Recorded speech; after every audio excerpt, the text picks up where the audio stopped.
रामानंदाचार्य नरेंद्राचार्यजींच्या प्रेरणेतून सुरू असलेले चौफेर कार्य कौतुकास्पद. मंत्री गणेश नाईक यांचे गौरवोद्गार. नाशिक रामशेज उपपीठावर कार्यक्रम. ग्लोबल वॉर्मिंगने सारे निसर्गाचे चक्र बदलून गेले आहे. आपण याबाबत वेळीच पावले उचलली नाहीत तर भविष्यात अनेक संकटे समोर येतील. अशावेळी रामानंदाचार्य नरेंद्राचार्य यांच्या प्रयत्नातून झालेला वृक्षारोपणाचा उपक्रम कौतुकास्पद आहे. जगद्गुरू शेतकरी, दुष्काळग्रस्त, पूरग्रस्त, रस्ते सुरक्षा, वृक्ष लागवड, रक्तदान, देहदान असे चौफेर कार्य सुरू आहे, असे गौरवोद्गार राज्याचे वनमंत्री गणेश नाईक यांनी आज नाशिक रामशेज उपपीठावर व्यक्त केले. यावेळी संतपीठावर रामानंदाचार्य नरेंद्राचार्यजी उपस्थित होते. संस्थानने 7 उपपीठावरून निघालेल्या पायी दिंड्यांच्या माध्यमातून अवघ्या 30 दिवसात 1,11,424 वृक्षरोपांची लागवड केली. त्याच्या संकल्पपूर्तीनिमित्त आयोजित केलेल्या सोहळ्यात मंत्री बोलत होते. याप्रसंगी राज्याचे क्रीडा मंत्री माणिकराव कोकाटे, नाशिक पश्चिमच्या आमदार सीमा हिरे, पाचोरा भडगाव मतदारसंघाचे आमदार किशोर, यावेळी वृक्षारोपणात कार्य केलेल्या अधिकाधिक वृक्ष लागवड केलेल्या उपपीठ मराठवाड्याचा, छत्रपती संभाजीनगर जिल्ह्याचा, हवेली, पुणे तालुक्याचा व 20 व्यक्तींच्या मंत्र्यांच्या हस्ते गौरव करण्यात आला. यावेळी वन खात्याचे अनेक अधिकारी, उपपीठाचे प्रतिनिधी, भक्तगण मोठ्या संख्येने उपस्थित होते. कार्यरत झाल्यापासून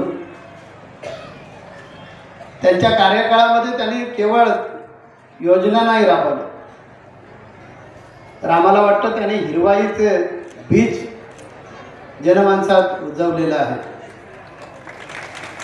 नाईक साहेब हे जमिनीवरचे नेते आहेत. मी आज अनेक वर्ष त्यांच्याने आमचा संबंध आहे. आमचे अनेक भक्तगण त्यांचे कार्यकर्ते. म्हणजे जागतिक उष्णता वाढते आणि भविष्य काळामध्ये ही उष्णता वाढतच जाणार. महाराज, मी 2 महिन्यापूर्वी दुबईला गेलो होतो. सकाळी 9 वाजता 45 डिग्री टेम्परेचर होतं. कोविड-19 हा चीनच्या वुहान शहरामधून सुरू झाला, आपल्या देशामध्ये 2020 पर्यंत आला. जो कोविड जो रोग आहे, आमचे साधू संत जे येत असतात हे नुसते असं म्हणजे प्रदर्शनासाठी येत नाही, तर तिथे भक्ती चालत असते, हिंदू धर्माचे संस्कार चालत असतात, हिंदू धर्म संवर्धन करण्याचं काम चालू असतं. त्याचबरोबर आजूबाजूच्या परिसराचा कायापालट होत असतो आणि त्यामुळे कुंभमेळा दर 12 वर्षानं झाला पाहिजे. आमची ती राष्ट्रीय अस्मिता आहे आणि ती जागृत ठेवण्यासाठी महाराष्ट्र शासनाला आपल्या माध्यमातून आम्ही सांगू इच्छितो आहे की ह्या ज्या जागा आहेत ह्या जागा रिझर्व करा, शेतकऱ्यांना अन्याय करू नका, त्याचा मोबदला त्यांना पुरेसा द्या, म्हणजे ते आपल्या जागा विकणार नाही, त्याच्यात डेव्हलपमेंट करणार नाहीत आणि जरी डेव्हलपमेंट केली तर ते डिसमेंटल करता येईल अशा प्रकारची डेव्हलपमेंट करायला परवानगी द्या की जेणेकरून तो 11 वर्ष त्याचा उपभोग घेऊ दे. पण 12वी वर्षी ती जागा पूर्णपणे मोकळी करून दिली तर आमचे आखाडे येतील, तर आमचे सगळे संतमंत इथे येतील आणि ही नाशिक नगरी संतांची नगरी आहे आणि तिचा कायापालट होईल. एक प्रश्न नाईक साहेबांसाठी होता. नाईक साहेब, तुम्ही 11 वर्ष वापरा, शेतकऱ्यांनी 11 वर्ष ते वापरा, त्याचं उत्पन्न घ्या. 12वं वर्ष ज्यावेळी कुंभमेळ्याचं चालू होतं त्यावेळेला गव्हर्नमेंटनी त्याचा जो हे आहे म्हणजे मोबदला दिला पाहिजे. शेतकऱ्यांवर अन्याय नाही झाला पाहिजे, मोबदला दिला पाहिजे. आणि तो शेतकरी आपली जमीन जी आहे ती डेव्हलपमेंटला देत नसल्यामुळे त्या ठराविक लोक आहेत आणि हा आपल्या अस्मितेचा, महाराष्ट्र राज्याच्या अस्मितेचा प्रश्न. आपण अनेक प्रकारच्या योजना काढतो आणि समाजासाठी खर्च करत असतो. तसं आमच्या कुंभमेळ्याची जागा अबाधित राहिली पाहिजे, कारण पूर्ण जगभरातून आमची जी संस्कृती आहे ती लोकांना दिसत असते. आणि नाशिकमध्ये प्रामुख्यानं बाकीचे आमच्या कुंभमेळ्याची जी ठिकाणं आहे तिथे हा जास्त प्रॉब्लेम नाही आहे, पण नाशिक या ठिकाणी जागेचा प्रॉब्लेम आहे आणि तिथे महाराष्ट्र शासनानं गांभीर्यानं लक्ष द्यावं आणि आता तरी एक ठोस असं काहीतरी कदम उचलावं की जेणेकरून आता बघा आमचा जिथे मागच्या कुंभमेळ्यामध्ये जिथे आमची खालसा लागलेला होता, आमची कमान लागलेली बघा जगद्गुरू रामानंदाचार्य, तिथे आता बस डेपो तिनं कामं चालू झालेली आहेत आणि कुंभमेळा हे आपल्या महाराष्ट्राचं भूषण असलं पाहिजे. प्रयागमध्ये जर बघितलं तर एवढे लोक आले, त्याच्यामुळे काही कोटीमध्ये लोक आले आणि त्यामुळे प्रयागराजचा चेहरामोहरा बदलला गेला आहे. तशा प्रकारे इथला पण चेहरामोहरा बदलला पाहिजे. आपले अतिशय म्हणजे कणखर नेतृत्व असणारे गिरीशजी महाजन साहेबांवर कुंभमेळ्याचे मंत्री म्हणून शासनानं जबाबदारी टाकलेली आहे. ते जातीनं तिकडे लक्ष देतील आणि कुंभमेळा अतिशय चांगल्या रीतीने होईल. कुंभमेळा एक औचित्य, एक निमित्त आहे, त्या निमित्तानं विकास होतो. विकास झाला पाहिजे महाराष्ट्राचा, आणि महाराष्ट्राचा विकास होण्यासाठी ज्या काही मूलभूत इन्फ्रास्ट्रक्चर पाहिजे ते उभं केलं पाहिजे. कुंभमेळा दर 12 वर्षानं होतो, आणि कुंभमेळ्यामध्ये नाशिकच्या कुंभमेळ्यामध्ये वैशिष्ट्य म्हणजे असं की जागेचा प्रॉब्लेम आहे, आणि त्याच्यामुळे आमचे अनेकांचे खालचे लागणं कठीण जातं. कारण गव्हर्नमेंट दुर्लक्ष करतं, आणि त्यामुळे जे खाजगी मालक आहेत ते जागा कॅप्चर करतात, आणि मग त्याच्यावर त्यांनी बांधकामं करून टाकली की प्रॉब्लेम येतो. त्याची मी पत्रकार परिषद स्वतः आचार्य या नात्यानं घेणार, आणि आपल्याला सांगणारच आहे की गव्हर्नमेंटने असा काहीतरी रूल केला पाहिजे की कुंभमेळ्याच्या परिक्षेत्रामध्ये ज्या जागा येतात ते असल्यामुळे मला खात्री आहे की 1,10,11,000 काहीतरी जे आपण आता झाडं लावली त्याच्यातले 90-95% झाडं नक्की जातात. काही परिस्थितीमुळे मरू शकतात, कारण तिथली जमीन वगैरे ह्या सगळ्या गोष्टींमुळे, पण नक्कीच हे होणार. आणि आम्ही दर महिन्याला त्याला एक सर्टिफिकेट पाठवून देणार आमच्या सिस्टमच्याद्वारे. आता जर आमच्या वेबसाईटवर गेलात, रामानंदाचार्य दक्षिणपीठ नाणेचं आमच्या वेबसाईटवर गेलात, तर त्या माणसाला त्याचं सर्टिफिकेट तिथून डाउनलोड करून घेता येतं. कुणाला शंका असेल की बाबा खरंच एवढी झाडं लागलीच का, तर फोटोसं बघा होतं. फोटोवरचं लोकेशन जे आहे ते लोकेशनचं दिलेलं आहे. त्यामुळे नुसतं आम्ही आरंभशूर, आमची स्वतःची 17 ॲप्लिकेशन आहे, तर एका ॲप्लिकेशनच्या माध्यमातून आम्ही ते कवर करत राहणार. पुढच्या वर्षी ज्यांनी झाडं लावलेत ह्या वर्षी त्यांचे पुन्हा अशाच प्रकारे आदरणीय मंत्री महोदयांना बोलून सन्मान करणार, आणि लोकांमध्ये ती एक प्रवृत्ती वाढवणार की आपण नुसतं झाड लावून आरंभशूर नाही झालं पाहिजे, झाड वाचलं पाहिजे ना.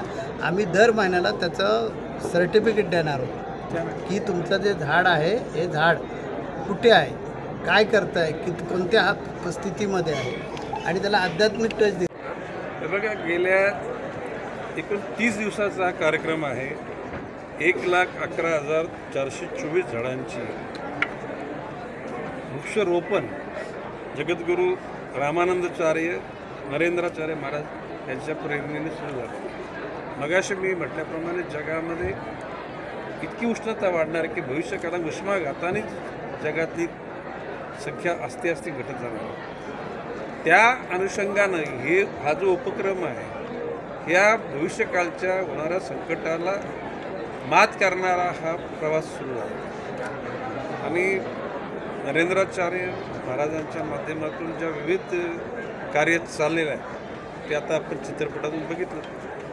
समाजाचा प्रत्येक घटक, जिथे भूकंप झाला महाराजांचे अनुयायी ते जातात, महापूर झाला, कुठे डोंगर कोसळला, कुठे अपघात घडला, तर अशा सर्व क्षेत्रात मानवाचं जीवनमान उंचवण्याकरता त्यांच्या अनुयायांची जी धडपड आहे, जीवाच्या आकांतानं जे काम करतात ते कौतुकास्पद. मी मगाशी महाराजांनी सांगितलं तर 95 सालापासून महाराजांच्या विचाराशी पण जुळलेला. महाराजांच्या गावात ज्यावेळेला म्हणजे मी दारू पिण्याच्या खात्याचा मंत्री, दारूबंदी मंत्री नाही आहे, स्टेट एक्साईज म्हणजे दारू पिण्याचं लायसन देणारं मंत्री. त्यावेळेला महाराजांनी मला निरोप दिला की अशा प्रकारचे ही प्रवृत्तीची लोक या ठिकाणी तर मी ते बंद केले, आणि आजवर ते बंदच आहे. आता यामध्ये हे सामाजिक कार्याची ही मूर्तमेढ रोवली नाही तर ती गतिमान करण्याचं काम नरेंद्राचार्यांनी सुरू केलेलं आहे. भविष्यकाळामध्ये आपल्या राज्यात जसं मी म्हटल्याप्रमाणे 250 कोटी लावली जाते. अन्य राज्य याचं अनुकरण करतात, अन्य देश भारताचं अनुकरण करतात. Asian, middle east, Europe, Africa आणि रेस्ट ऑफ नेशन हे अमेरिका, कॅनडा वगैरे या ठिकाणी ज्या वेळेला इतक्या मोठ्या प्रमाणामध्ये झाडांचं लागवड होईल त्यावेळेला उष्णतेचं प्रमाण टप्प्याटप्प्याने कमी होईल. आज कोळसा जर्मनीने बंद केलं, कोळशावर वीज उत्पादन करण्याचं जर्मनीने बंद केलेलं आहे. साधारण 10-15 वर्षानंतर आपल्या देशातसुद्धा कोळशावरचं उत्पादन विजेचं बंद होईल.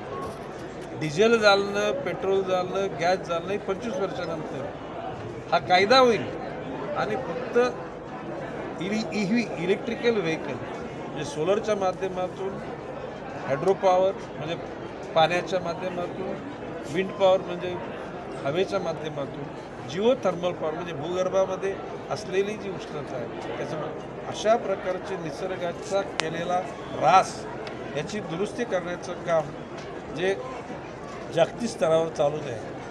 मगाशी महाराजांनी सांगितलं की देशाचे पंतप्रधान नरेंद्र मोदीजींनी लोकांना भावूक बनवलं की एक वेळ आपके माके ना, म्हणजे आईच्या प्रेमापोटी श्रद्धेपोटी एक झाड तरी कोणी लावे. आज राज्याचे मुख्यमंत्री देवेंद्र फडणवीसांनी माझ्यावर ही जबाबदारी सोपवली की ह्या जितक्या शक्य तेवढ्या लवकर 250 कोटी झाडं लावायची आणि त्या माध्यमातून यंत्रणा सुरू झाली आणि त्याला जी भर टाकण्याचं काम जे महाराजांसारख्या त्यांच्या विचारातून निर्माण झाले आम्ही करत आहेत, या गोष्टीचा निश्चितपणे मला आनंद आहे. भविष्यकालामध्ये मानवताचा जो मार्ग आहे तो खडतर आहे, तो सुपीक करण्याचं काम नरेंद्राचार्य महाराजांच्या पासून होते, या गोष्टीचा मला आनंद आहे. आगामी सिंहस्थ कुंभमेळ्यामध्ये प्रत्येक साधू महंत जे काही येथील आखाड्यात सगळ्यांनी हा किट्टा गिरवावा आणि सगळीकडे त्यांच्या परिसरात झाड लावावं. आता आजचा जो कार्यक्रम झाला याची कॅसेट तिथे क्लिप लावली जाईलच ना कुंभमेळ्यामध्ये. आणि तशी तुमच्या यंत्रणा मी सांगतो की ही जे सगळे साधू संत नागाबाबा येतील त्यांना दाखवा की नरेंद्राचार्यांच्या माध्यमातून नुसता अध्यात्म नाही तर खऱ्या अर्थानं मानवता जगवण्याचं काम जे आहे ते काम चालू केलेलं आहे आणि ते सगळ्यांना मान्य आहे. साहेब, जसं ते म्हणताय की आता वृक्ष लावणं गरजेचं आहे, उष्माघाताचा धोका आहे. दुसरीकडे आपण बघितलं तर मोठ्या प्रमाणात वृक्षतोड होते, सिमेंटचे रस्ते बनवले जात आहेत, ज्यामुळे कुठेतरी तापमानात ती वाढेल असं म्हणतोय. वृक्षतोडीला आम्ही बंधन घालणार, तर सिमेंटचे रस्ते हे स्टार न्यूजसाठी शैलेंद्र साली, नाशिक. काँक्रीटचे